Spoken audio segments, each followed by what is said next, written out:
Hello everyone.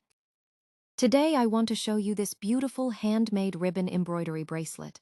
This bracelet is designed with colorful satin ribbon flowers, shiny pearl borders, and bright green leaves that make it look elegant and unique. Every flower is carefully stitched by hand, which makes this bracelet special and full of creativity.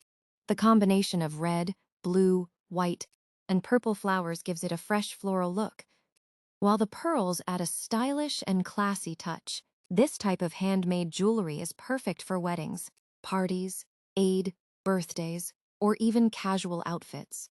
Ribbon embroidery is not only an art, it is also a way to express creativity and patience.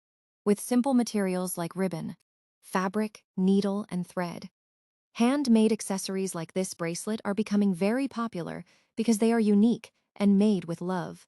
I hope this design inspires you to try ribbon embroidery and create your own beautiful accessories at home. Thank you for watching and supporting handmade art.